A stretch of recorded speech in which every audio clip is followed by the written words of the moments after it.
Hey, what's up guys? So in this video, I want to do something a little bit different. I want to tell you my favorite radar detectors and what I run and why. Typically, whenever I'm giving any sort of radar detector recommendations, I'm trying to consider the fact that, well, you guys are all different. It's similar to the fact that, everybody drives different cars. You guys choose to live in different areas in the world. You like different foods. It's not like there's one choice that's universally the best for everybody. And the same thing applies with radar detectors. There's not one radar detector that's the best for everybody. You guys all like different things just because you have different preferences and different needs. And so I'm always trying to kind of keep that in mind. But for this video, I want to do something completely different. I want to share what I run. That may or may not apply to you. Some of it may be useful for you, some of it may not. But in this video, I just want to say screw all that like politically correct stuff or whatever, and I'm just going to tell you exactly what I run and why.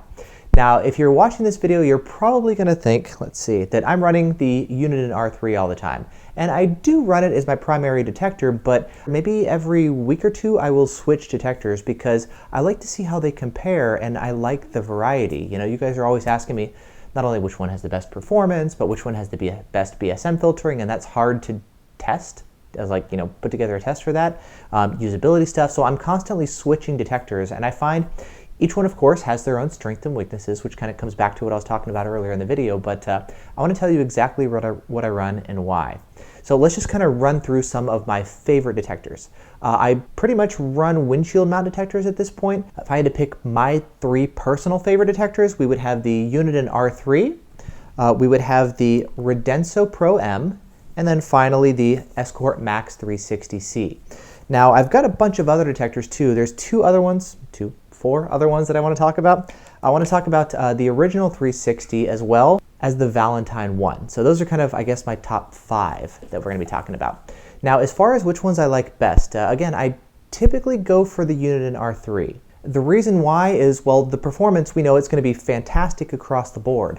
I love what Uniden is doing as far as their updates. I love the fact that I can test it and run it and share my feedback, and that actually makes a difference. They're listening, they're implementing the requests, and then that helps you guys too, So I like the fact that I feel like I can make a difference in that regard. Plus the fact that it's got, excellent performance, the features are really good, the price point is really nice. I mean, $399, it's, out of all of these, it's the cheapest detector here, and it's awesome for what it is, So I think it's a great detector, and it's why I'm typically recommending it.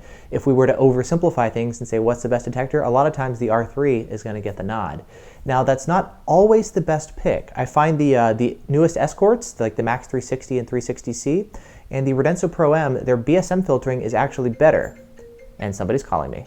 So yes, the R3 doesn't have the best BSM filter in the market, and I think that's probably one of its biggest weaknesses. I know a lot of you guys are complaining about that, and I find it to be kind of an issue too. Now, that said, when it does go off to K-band, it's much less annoying than some of the other options, which is kind of what kind of keeps me sticking with it. If we contrast that to something like the Radenso Pro M, I really like this. It's got, similar performance and all, maybe a little bit less, but pretty comparable. The BSM filtering is better than the Unidens. If you're annoyed by the Hondas and Acuras, this guy can filter them out.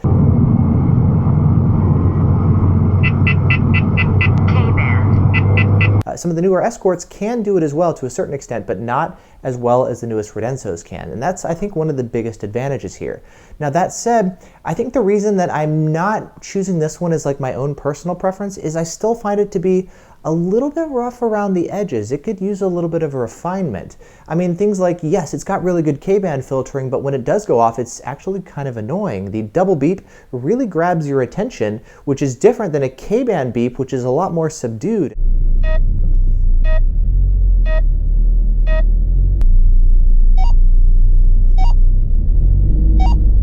I find when it does go off, even though it goes off less, when it does go off, it's more annoying, it's more attention grabbing than something like the R3, which I can easily just hit mute. Speaking of hitting mute, if you take a look at the two detectors, the button placement is a little bit different. On the R3, if I need to mute it, I can just hit the button right there, and it's really easy to reach. With the Pro M, all the buttons here are on top, so if I have it mounted up high on my rearview mirror, I can't just hit the display. I've got to actually hit one of these buttons. And there's no easy way to tell which button you're going just by feel alone. There's no like raised little dots or anything. And luckily with the latest firmware, Radenso changed it to where any of the buttons will actually mute the detector, but it does make it a little bit harder to interface with the detector. And I just find using it day to day, there's little things as far as like the audio alerts, hitting the buttons, and just some of the features in general, it's a little less refined, and I can't really make it as much of an extension of me as I would like. Things like there's no accurate frequency display. It makes it a little bit harder for me to tell exactly what's going on and determine, if there's multiple signals and things like that. It's good detection and good filtering, but doesn't really give me the information and the experience that I want. Now, speaking of the whole situational awareness thing, one detector that I really love is the Valentine One. It's kind of the one that I grew up with. When I was first really getting into detectors, I loved it for the arrows, all the information that you get on screen, the ramp up. It's brilliant in that regard. It's amazing. Yavi One was awesome when it came out to give you auto lockouts and a bunch of information for every signal or every single signal on screen. It's not being updated anymore, but JBV1 now on Android, I'm an iPhone guy, but on Android, that is pretty amazing. I've been running it recently to test some of the TMG stuff, and John Boy's doing some incredibly creative and awesome stuff. I mean, more than I'm seeing with any of the actual manufacturers who are getting paid to do this stuff. He's giving you guys a free app, and he's doing some incredible stuff. It's awesome to see. And so, yeah, a lot of the stuff that's going on with the V1 is really cool. The reason that I don't really run it myself, I guess a couple of things. Number one, I'm an iPhone guy. I used to try to run maybe a second phone, like an Android or a dedicated phone just for my radar detector. I didn't really like that, just having the extra thing and having the power cable and needing the phone to boot up in the car and then shut down and not drain the battery if I'm parked for a couple days. All that kind of extra stuff I didn't really want to do. There's a V1 driver, which does a good job of muting the V1. And it also works really well in the background, but one thing I find with the detector is even though the phone can mute the detector, the lights on the display will still go bananas in a shopping center, and they blink like crazy. I like the other detectors, when you lock out a signal, the screen just goes gray and it chills out. With the V1, you can mute it, but you can't visually chill it out. And so I find it, I used to want more kind of the whole Air Force cockpit with all the information, but now I just want a little bit more relaxed and chill, and I can't quite get that with the V1. And so that's actually one of the reasons why it's not so much the lower performance in something like a Pro M or an R3. It's just sometimes I want a little bit more chill experience, and unless I'm shutting off the display on the detector, I can't really get that from the V1. So that's actually the reason that I personally don't run it as much, even though there's some amazing stuff that's being done with the third-party apps. Now, finally, the last windshield mount detectors that I want to talk about are the Escort ones with the arrow. We've got the original Max 360 and the 360C. They're both good options. Performance is comparable to the V1. BSM filtering is pretty good, especially with the latest updates that have come out. I find the filtering, it's better than the R3. I've seen some situations where they can filter out Hondas and Acuras, and I'm even switching between auto mode and highway mode just to make sure that auto mode isn't filtering them out and stuff. So the filtering, it's better than the R3, but not quite as good as the Radenso. So that's where they stand in that regard. I also really like the fact that with the Escorts, the GPS is built in, the auto lock, or the lockouts are built in, so I'm not as dependent on a phone to get a lot of the really cool functionality.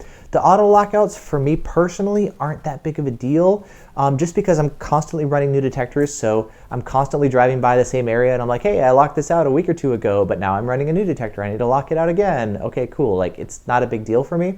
But if you're running one detector, I think it's really nice, especially if you're starting out, but even if you're experienced, it's nice to just drive around and have the detector figure everything out, so you're not accidentally locking out blind spot falses or a police officer you didn't realize was around the block, I really like the auto lockout stuff, and I find that really helpful with the Escort stuff, even if I don't use it myself, because I'm constantly switching detectors. Now, in my wife's car, I run a 360C, and I've been running one myself maybe the past week or two because I've been testing the Escort M1 dash cam, which I'm not a super huge fan of. Cool idea with attaching to the detector, but the quality just quite isn't there. Now, between the 360C and the original 360, on paper, I figured I would actually like the original 360 better for a couple of reasons. You see, if you look at the display, it's all black, which is nice, and I definitely tend to prefer all black detectors. Plus, if you take a look at the top of the detector, the mute button is right here, versus on the 360C, it's a little bit farther back, and so I like my detectors usually up high by the rear view mirror, and it's really easy to press the button here as opposed to trying to go back a little bit farther.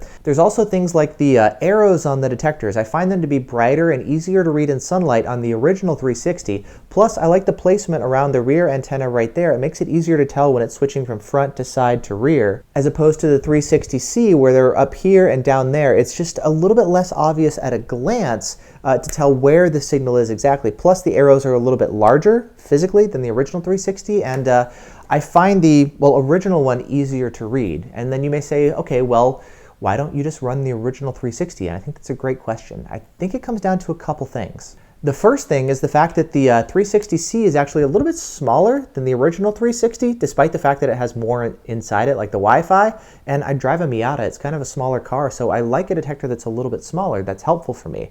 There's also things like the magnetic mount here makes it easier to unmount the detector and take it out of the car.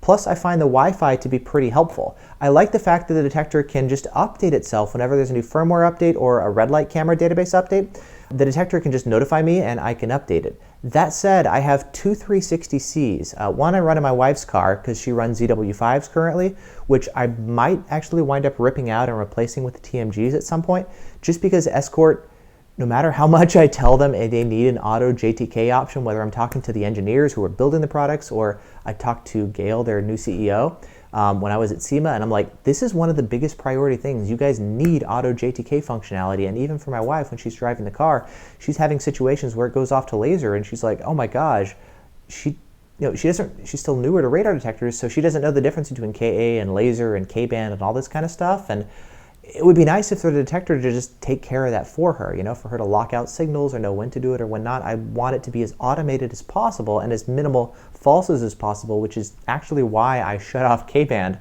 on her detector. Out here, it's primarily KA band, so I run the 360C for the arrows. It's got good performance, plus it's got the ZW5 compatibility, which is what I have built into her car right now, which, again, if the auto JTK stuff doesn't get fixed soon, I'll probably just swap it out with the TMGs. But anyway, coming back to the 360C, yes, I like the fact that for her detector, it can update automatically over Wi-Fi. For some reason with mine, whenever I try to update it, it gets like a connectivity error or connection error. It's weird. I'm not able to update my detector. There was an update that came out recently, but I can't update it on my computer. I run a Mac, but the update software, it's only available for Windows. And so my solution is like, okay, I'll update it on over Wi-Fi. That's great, because I can't do it over Windows, but I can't update over Wi-Fi because that's broken on my detector for some reason. And I also can't update on my Mac. So I'm stuck with a detector that I can't update, which is weird. It kind of starts to defeat one of the biggest advantages of the Wi-Fi. So I need to grab her Windows computer and update that way. So that's a little bit weird, I guess, with the 360C, but I guess coming back down to it, I like the Wi-Fi updating stuff when it works. And I like the updated mount, and I like the slightly smaller detector. I find that to be helpful in my car. But otherwise, if we were to ignore that, I like the 360, and I think for most people, if you don't need any of the Wi-Fi stuff, which is probably most people, I like the connected car stuff in the future, but for most people, save the cash and get the original 360. Same performance and features, the arrows are brighter and easier to read.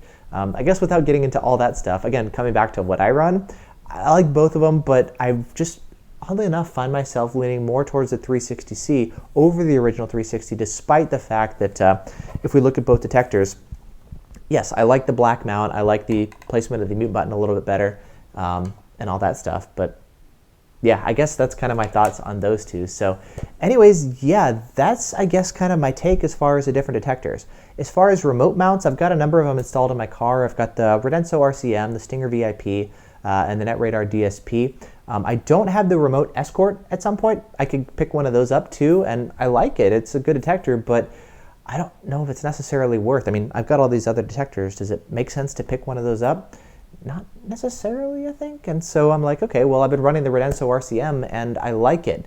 I don't run it that often. I get a little bit confused with the buttons, especially when I'm kind of going back and forth with the Pro M, which has 3 buttons, and then the RCM, which has 5 buttons. And another issue, I guess, maybe one of the biggest advantages of the RCM is the fact that you can get arrows with the front and rear antennas, but in my car with the rear antenna, where I didn't have a lot of good options to install it, and I installed it behind one of the body panels, which is made of metal, and I've got metallic paint, and so it's really compromised the rear detection capabilities, and so my arrows don't work properly because of the car itself actually blocking so much of the signal for the rear antenna. And so my arrows don't work really that well, which kind of defeats one of the main advantages of going for that detector. So I actually run it a lot of times as maybe one of my backup detectors. I usually have 1, 2, 3 detectors like windshield mounts in my car or in my glove box or something, but there are times when I bring them inside like this to do a video, and if I forget to bring them back out to my car and I leave, I'm like, oh man, I need a detector, and so I'll fire up one of the remote mounts as a backup. But I just generally for myself prefer the windshield mounts. I think they're a better deal, they're a better bang for the buck, all that kind of stuff. I mean, the most expensive windshield mount, it's what, 360C, you can get it now for $650, and all the remotes are like thousands of dollars. So I don't know, I just kind of prefer them. I like everything in one integrated package. But again, that's me, and I don't care if I've got a bunch of stuff on my windshield. I've got usually 1 or 2 detectors, and right now like 4 or 5 dash cams, you know.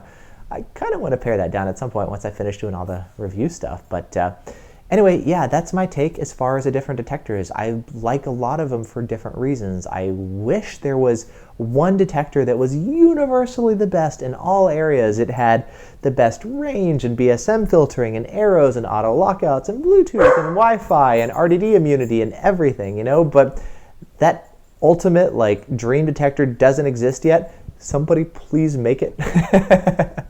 But it doesn't exist yet, and so for the time being I'm constantly switching detectors, and that's my take as far as which ones I like and kind of my favorites between all of them. So yeah, awesome. And somebody just got home, so awesome. Thanks guys, I'll see you later. Bye.